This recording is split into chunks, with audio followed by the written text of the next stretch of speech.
Em Daniel no capítulo 1, no versículo 8, a Bíblia vai dizer assim, olha só: resolveu Daniel firmemente não contaminar-se com as finas iguarias do rei, nem com o vinho que ele bebia, e então pediu ao chefe dos eunucos que lhe permitisse não contaminar-se. Amém, Jesus? Daniel, antes dele ser levado para a Babilônia como escravo, porque nesse exato momento que a gente está lendo isso aqui, nessa parte, Daniel ele está como um escravo na Babilônia. Ele foi roubado da sua terra natal e ele foi trazido como escravo. Mas Daniel, ele cresceu num ambiente que valorizava, na terra natal dele, ele cresceu num ambiente que se valorizava a fé em Deus e, naqueles tempos, as tradições judaicas. Então Daniel, ele cresceu e foi educado e foi ensinado a ele a respeito do Deus Criador, desse Deus que nós servimos, o Deus da Bíblia. Então Daniel, ele tem no seu coração e na sua cabeça os ensinamentos sobre o Deus eterno. Mas aí, Daniel e a família, o povo, é levado escravo e colocado num ambiente diferente daquele o qual ele foi criado. Ele já não está vendo toda aquela pureza e santidade da terra que ele foi criado. Agora ele está na Babilônia. Ele está vendo um povo promíscuo, ele está vendo um povo idólatra, ele está vendo um povo que não respeita o Deus de Israel, o Deus da Bíblia.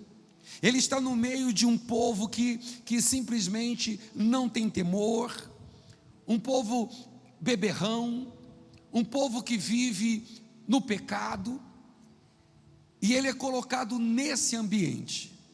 Quando eu paro para pensar nisso, eu vejo o mundo que a gente vive hoje, e muitos de vocês, o ambiente de trabalho que você está.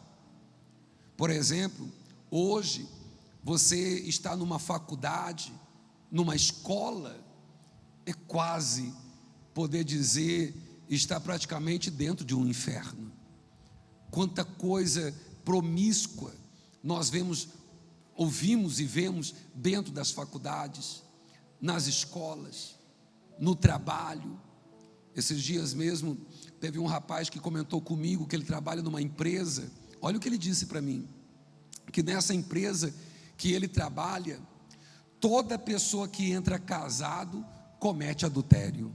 Passa a mão na cabeça. Eu falei, que é isso? Ele falou assim, pastor, é uma coisa terrível. A pessoa entra certinho lá na empresa, não vou dizer o nome da empresa aqui, a pessoa entra certinho, mas ela entra nessa empresa, eu não sei o que acontece, mas é muita traição lá dentro. Olha o ambiente, olha muitas vezes aonde um cristão, esse rapaz cristão, olha onde ele foi colocado. A gente não escolhe, muitas vezes a gente não pode escolher o ambiente que nós vamos estar, anote isso.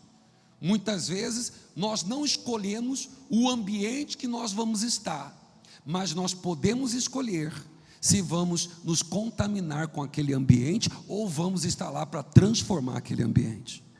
Quantos casos de cristãos que eu já ouvi, que já chegou até mim, de começarem a trabalhar e no ambiente que trabalham, o responsável, o dono do lugar, o patrão, são pessoas envolvidas com bruxaria, feitiçaria. Quantas vezes?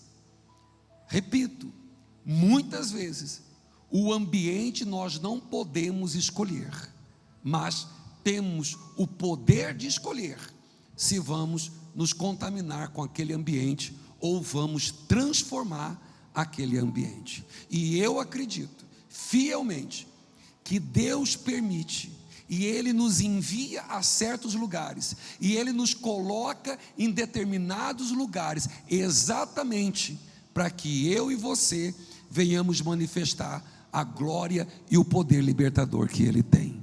Por isso, esteja você aonde você estiver, questão de trabalho ou escola, aonde você estiver, acredite, Deus te colocou lá para você fazer toda a diferença. Eu ouço um glória a Deus, ouço amém Jesus. Então Daniel, eu acredito e vejo dessa forma, Daniel e os amigos dele foram colocados naquele ambiente espiritualmente falando hostil, exatamente para que naquele ambiente fosse revelado e mostrado para aquelas pessoas a diferença daqueles que servem a Deus. Porque Daniel, em todo tempo, Daniel ele sempre vai sobressair aos demais. Nós vamos ver não só nesse culto, mas em alguns outros cultos, nós vamos ver que toda vez que Daniel ele é colocado à prova, que toda vez que os inimigos, pessoas que estão ali tentam atrapalhar Daniel ou de alguma forma prejudicá-lo, Deus faz com que Daniel cresça cada vez mais. A proposta de Deus para o povo dele sempre foi esse. Está muito bem relatado na Bíblia, que Deus, ele tira do monturo o necessitado e ele coloca em lugares altos. Quem recebe isso, diga amém. Deus também vai declarar que o povo dele, levanta a mão para receber, nunca estará por baixo, mas sempre estará por cima. Agora, por que Daniel sempre conseguiu estar por cima? Por que Daniel, mesmo nesse ambiente espiritualmente falando hostil, por que ele é colocado por cima? Ele sempre vai estar por cima. Repita comigo: Daniel era um homem de propósitos. Amém, pessoal? Daniel não tinha ali um pastor para orientá-lo agora. Daniel não tinha um coach espiritual para conduzir os seus passos. Daniel não tinha um influencer de YouTube para ficar dizendo para ele o que vai ser do dia dele ou não. Daniel não tinha nada disso. Daniel tinha compromisso com o reino de Deus. Daniel tinha propósito em agradar a Deus em toda e qualquer situação e tempo da sua vida. Olha que interessante. A gente já leu, você conhece muito bem o que diz a Bíblia, que Satanás, após Jesus ter jejuado 40 dias, Satanás, ele chega até Jesus e ele diz para Jesus: se você me adorar, se você se render a mim, todos esses reinos eu te darei. Ele oferece as coisas boas dessa terra, os reinos dessa terra. E eu entendo, na minha interpretação, obviamente, eu entendo que quando o diabo ele diz os reinos dessa terra, eu acredito que ele está falando de tudo mesmo: reino animal, reino vegetal, tudo que tem nessa terra. Lembremos que a terra jaz no maligno, amém? Jesus diz não, obviamente. É interessante que Daniel, ele também passa pela mesma situação. Ele é levado escravo, ele está ali como escravo, para servir como escravo, mas naquele ambiente de escravidão, o que o reino daquele lugar faz? Oferece a ele as iguarias. Olha que interessante. Não foi oferecido a ele uma corrente, não foi oferecido a ele um chicote, não foi oferecido a ele um sofrimento, uma dor, não, foi oferecido a ele as iguarias do reino, o melhor vinho, a melhor comida. Olha como que o inimigo estava tentando ganhar Daniel. Não era com chicote, não era com corrente, não era com fardos pesados. O inimigo estava tentando ganhar Daniel com coisas boas. E a mesma estratégia que foi usada contra Daniel naqueles tempos é a mesma estratégia que o diabo tem usado nos últimos tempos agora, tentando tirar o foco do cristão, tentando mudar a visão do cristão, a visão de compromisso com Deus, a visão de relacionamento com o Salvador, a visão de fidelidade com o eterno, para uma visão materialista, dizendo sem Deus, porque Daniel poderia se colocar assim: quando eu estava na minha terra, quando eu servia a Deus, eu não tinha o que eu tenho nesse reino babilônico. Porque o que o diabo sempre vai tentar fazer, guarde bem isso na sua mente, é tentar te iludir, tentar te enganar, tentar levar você a acreditar que é muito mais fácil andar sem os compromissos com Deus, sem o relacionamento com Cristo, sem a responsabilidade com a igreja, que é muito mais fácil você viver nesse mundo aí, do jeito que o mundo anda, do que viver com Deus. O inimigo tentou isso. Tentou comprar Daniel com essas iguarias. Mas repito, Daniel tem uma vida de propósito. Ele tem um propósito no coração dele. E o propósito dele é servir a Deus até o final. Eu ouço amém, Jesus. Quando jovem, em uma terra estranha, Daniel foi imediatamente confrontado e desafiado a violar a lei de Deus, comendo as comidas daquele rei. Apesar de sua juventude e das óbvias pressões para se conformar, Daniel propôs no seu coração defender a lei de Deus, não importava o custo disso.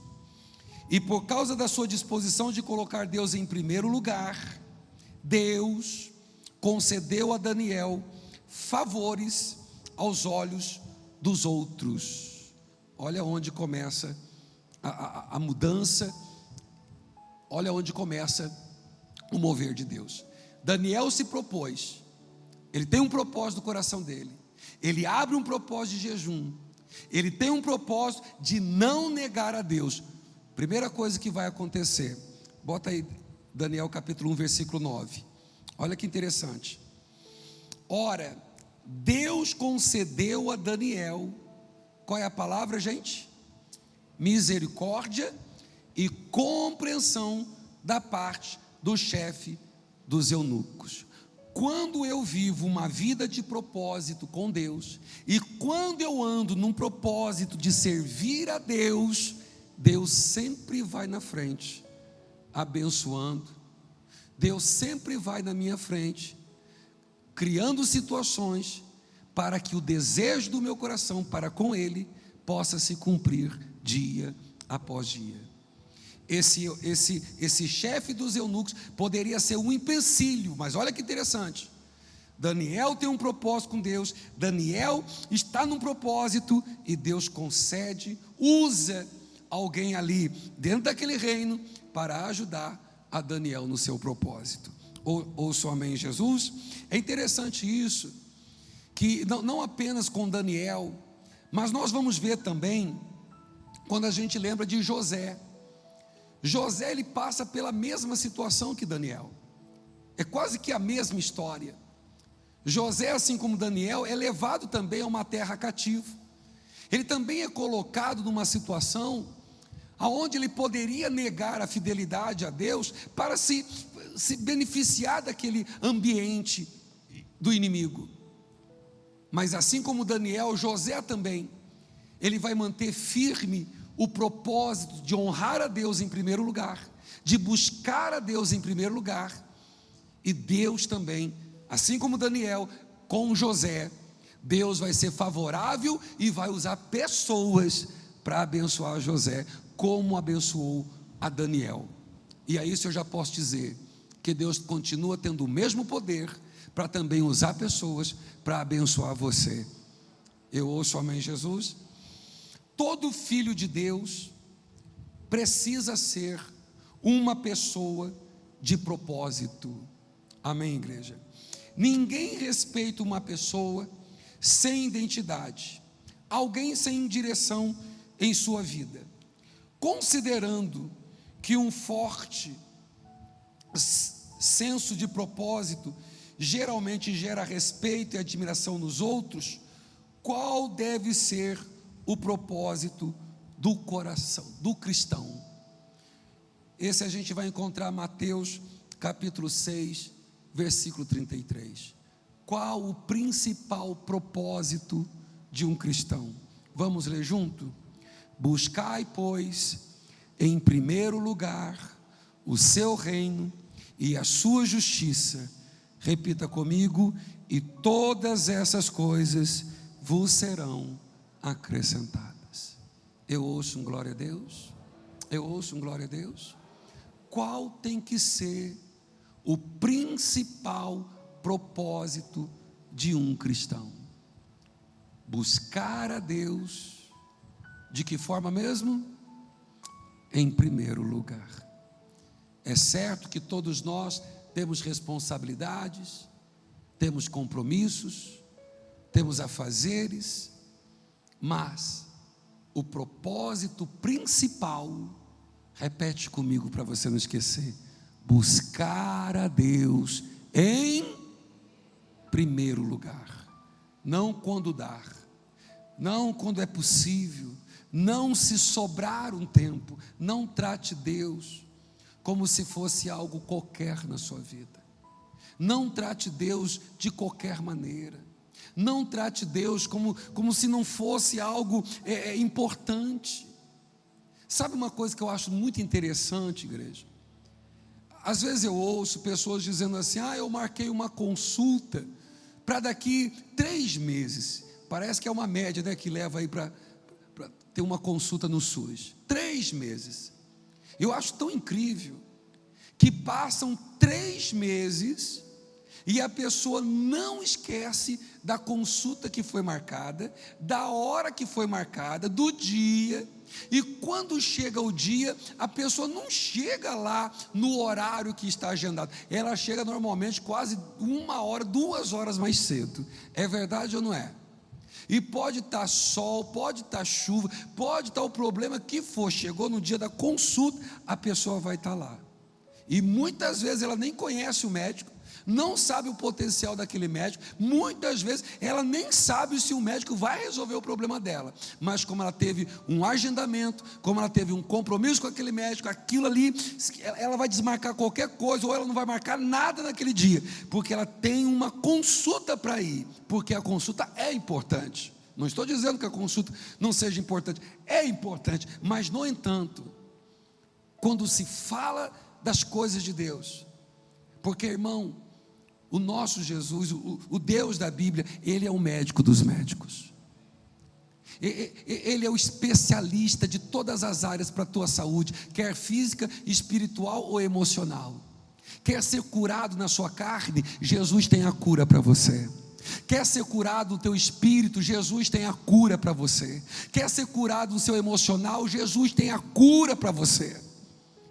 Mas muitas vezes tratamos Deus como se fosse algo que pudesse ser deixado para depois. E não.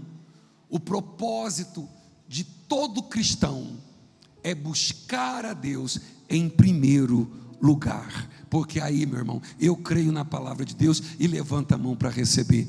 Todas as demais coisas vão ser acrescentadas na sua vida. Você pode aplaudir o nome de Jesus? Essa ordem, isso aqui não pode ser mudado, igreja. Não tente mudar isso aqui que vai dar errado. Eu vou buscar as coisas que eu preciso primeiro. Eu preciso de cura, eu preciso de prosperidade, eu preciso resolver meus problemas. Nós precisamos de muitas coisas. Peça com fé, a Bíblia diz. Mas não desrespeite essa ordem que é colocada na palavra. Bota aí para mim de novo, por favor. Não mude essa ordem. Primeiro, busque o Senhor, busque a Ele em primeiro lugar. Primeiro você vai render graças a Ele. Primeiro você vai ter um propósito de vida com Ele. Primeiro Ele. Primeiro você vai assumir compromisso com Ele. Primeiro você vai resolver tua vida com Ele. Primeiro você vai se consertar com Ele. Tem quantos casais que já passou por terapia, já passou por encontro? Eu não sou contra nada disso, a gente faz também. Mas quantos casais que já passou por um monte de coisa e não resolve? a coisa não anda, o casal não se resolve. Sabe por quê? Aí quando você senta para atender um casal desse, sabe o que você descobre? Que eles ainda não resolveram a vida deles com Jesus, que eles ainda não assumiram um compromisso com Deus, não se casaram com Jesus Cristo, não fizeram uma aliança com o Eterno. Irmão, eu digo aleluia, eu digo por experiência. Você quer um casamento bem estruturado, um casamento que te traga paz, um casamento que sabe que o seu cônjuge, ele te anime, sabe, te bote para cima, te dê alegria. Você quer isso para a tua vida? Tenha primeiro uma aliança com o Eterno. Você jovem que ainda não casou, está pensando em casar, você que está de olho em alguém, você quer que fique bem para você, você quer que realmente seja algo que lhe traga paz? Faça aliança com Deus primeiro, faça aliança com o Eterno, primeiro o Senhor, depois as outras coisas são acrescentadas. Jesus vai dizer: não acumuleis tesouros na terra, porque corrompe, os tesouros dessa terra corrompem. Ele não está dizendo que é pecado, ele está dizendo o seguinte: olha, a sua preocupação às vezes é juntar tesouros aqui na terra. Faz o seguinte, junte tesouro primeiro no céu. Junte o tesouro no céu, porque o do céu, traça nenhuma vai estragar. Quem consegue entender isso, igreja? Resolva, se tivermos a nossa vida resolvida com Cristo, num propósito firme de servir a Deus até o final, todas as demais coisas, aleluia, casamento, relacionamento, vida financeira, tudo que eu preciso para poder ter uma vida digna nessa terra, para ter uma vida boa nessa terra, porque uma vida boa, o pastor Maurício estava me ensinando esses dias, uma vida boa não significa 1 milhão, 2 milhões, 3 milhões de reais na conta. Não, que Deus te abençoe, você tenha em nome de Jesus, e vê se não esquece de devolver o dízimo, tá? Amém. Mas uma vida boa não significa o quanto de recursos você tem guardado no banco, ou de patrimônio que você tem adquirido. Uma vida boa é quando você pode deitar, fechar os olhos e pensar: se eu morrer agora, aleluia, eu vou abrir meus olhos lá na glória com Jesus. Isso é uma vida boa. Amém, gente? Porque quando você tem isso na sua vida, regularizado, consertado, aplanado, aliançado, todas as demais coisas Deus vai colocar diante de você. Eu ouço um glória a Deus, pessoal. Ouço um amém, Jesus, pessoal. Então, Daniel, desde o começo, Daniel ganhou destaque como um homem sábio. Daniel recebeu poder sobre a Babilônia. Daniel recebeu poder sobre o Império Persa. Meu Deus do céu, passou 2 impérios e Daniel estava lá, só por cima. Um pessoal veio, criou uma lei lá para arrebentar com Daniel, jogaram Daniel na cova dos leões. E Daniel está lá passeando com leões. Por quê, pastor? Porque Daniel tem uma vida de propósito com o Senhor Criador. Só isso. Nada mais. Daniel não é aquele cara que tem fé para dar pirueta. Daniel não é aquele camarada que sabe, aquele crente pentecostal que gira igual um peão. Não tem nada disso. Nada disso. Daniel tem uma vida de propósito. Desde a sua juventude. Quer ver que interessante? Na juventude ele era assim. E aí depois, no livro de Daniel, cadê? Capítulo 6, capítulo 5, Daniel capítulo 5, olha que interessante. Então Daniel, quando o jovem ele entra naquele reino, o reino oferece para ele as iguarias, o desejo da carne. Ele diz: não, eu tenho uma aliança com Deus. Ele não negocia isso. Daniel capítulo 5, versículo 13, coloca para mim, por favor. Agora ele já está um homem mais velho. Então Daniel foi introduzido à presença do rei. Falou o rei, disse a Daniel: és tu aquele Daniel dos cativos de Judá, que o rei meu pai trouxe de Judá? Tenho ouvido dizer a teu respeito que o Espírito dos deuses está em ti, e que em ti se acha luz, inteligência e excelente sabedoria. Olha só, até o inimigo, até o capeta tem que reconhecer que há luz dentro de um cristão. Ouçam, glória a Deus. Forte isso aqui, né? Acabam de ser introduzidos à minha presença os sábios, os encantadores, para lerem essa escritura e me fazerem saber a sua interpretação, mas não puderam dar interpretação dessas palavras. Eu, porém, tenho ouvido dizer de ti, que você pode interpretar os sonhos e solucionar casos difíceis. Olha que legal. Quando as coisas estavam ruins, o negócio estava feio, que eles não via a solução, o que eles diziam? Só tem um que pode nos ajudar, e não é o Chapolin Colorado. Qual é o nome dele? Daniel. Chama Daniel. Daniel dá conta disso aí. Olha que legal. Daniel é reconhecido dentro do território hostil do inimigo. Ele é reconhecido como camarada que resolve problemas difíceis. Não é forte isso? Tem pessoa que não está conseguindo resolver situações fáceis, mas Daniel era conhecido porque ele era o cara que resolvia problemas difíceis. Agora, se você puder ler essa escritura e fazer-me saber a sua interpretação, olha só a propina, olha a propina, a propina.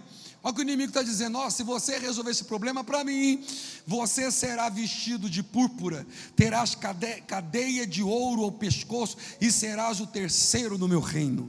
Próximo versículo. Então respondeu Daniel e disse na presença do rei: os teus presentes fiquem com você, e dá os teus prêmios a outro. Todavia eu vou ler ao rei a escritura e farei saber qual a sua interpretação. Olha que interessante. Agora ele é velho. Quando jovem, não vou comer das iguarias. Quando velho, não, vamos te encher de ouro, vamos te dar a melhor roupa, você vai ser o terceiro do reino. Ele diz: eu não quero nada disso, não vou negociar a minha unção. Estavam tentando negociar a unção dele. Quanto você quer para pregar? Quanto você quer para revelar? Quanto você quer para cantar? E Daniel: não quero nada. Aleluia, palma para Jesus. Isso aqui é um cristão que arrebenta mesmo, não é não? Temos que ser, o desafio de hoje é ser cristão como Daniel foi, gente.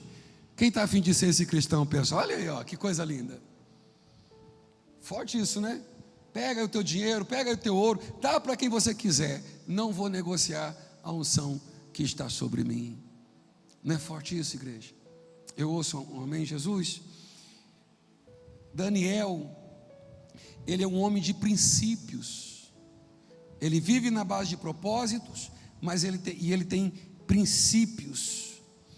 Ele recusou comprometer suas convicções. Quando jovem, recusou a bebida e a comida. Quando velho, recusou esses ouros. E tem mais ainda. Em Daniel 6:10, tem mais um detalhe aqui, ó. Estou com tempo? Estou. Daniel 6:10, aqui ó: Daniel, pois, quando soube que a escritura estava assinada, entrou em sua casa e em cima do seu quarto, onde havia janelas abertas do lado de Jerusalém, 3 vezes por dia, se punha de joelhos e orava e dava graças diante do seu Deus, como costumava fazer. Sabe o que aconteceu aqui? Fizeram um decreto que ninguém poderia pedir nada a Deus nenhum, a entidade nenhuma. Qualquer tipo de pedido, oração, tinha que ser levado ao rei daquela época. Assinaram um decreto, e se isso não fosse feito, seria morto. Daniel leu a carta: é assim, é? Tá bom. Deixou a carta, foi lá para o quarto dele, e ele não negociou aquilo também. Tentaram fazer ele parar de orar, tentaram fazer ele parar de servir a Deus, de buscar a Deus. Ele não negociou o tempo dele com Deus. E quantas pessoas que estão negociando o tempo dela com Deus com uma rede social? Quantas pessoas estão negociando o tempo que ela teria com Deus, negociando com algo que não traz nada de benefício em frente a uma televisão? Quem está entendendo, pessoal? Não é que essas coisas são pecados, mas eu preciso avaliar: será que eu não estou negociando o meu tempo que eu poderia ter com Deus com algo que vai só satisfazer a minha carne por um momento. Porque o seu tempo com Deus, anote isso no seu coração, o tempo que você tem com Deus vai durar para sempre, mas o tempo que você tem com a sua carne não passa de 2, 3, 5 minutos no máximo, e já acabou o prazer daquilo. Quem está entendendo, gente? Não negocie o seu tempo com Deus. Isso é princípio bíblico, princípio. Em Salmo 15, para a gente terminar, vai dizer assim: quem, Senhor, habitará no seu tabernáculo? Quem há de morar no teu santo monte? O que vive com integridade e pratica a justiça, e de coração fala a verdade, o que não difama com sua língua, não faz mal ao seu próximo, e nem lança injúria contra o seu vizinho, o que a seus olhos tem por desprezível ao réprobo, mas honra aos que temem ao Senhor, o que jura com dano próprio e não se retrata, o que não empresta o seu dinheiro com usura, e nem aceita suborno contra o inocente. Quem deste modo procede, não será jamais abalado. Você pode dar um glória a Deus? Daniel procedeu nesses princípios, e por mais que o inimigo tentou contra ele, não pôde vencê-lo. Literalmente, na prática, e por toda a vida dele, ele esteve sempre por cima, porque Deus para ele estava sempre em primeiro lugar. Aplauda o nome de Jesus, amém? Fique de pé, por favor, em nome de Jesus Cristo. Então, nós damos início a essa série de estudos, propósito de vida, e o primeiro passo é exatamente esse: buscar a Deus em primeiro lugar. Coloque isso no seu coração. Você existe para buscar a Deus, você existe para servir a Deus. Não há outro propósito que possa tornar a tua vida abençoada aqui na terra e salva na glória, que não seja viver para Cristo. Amém? Ouça um glória.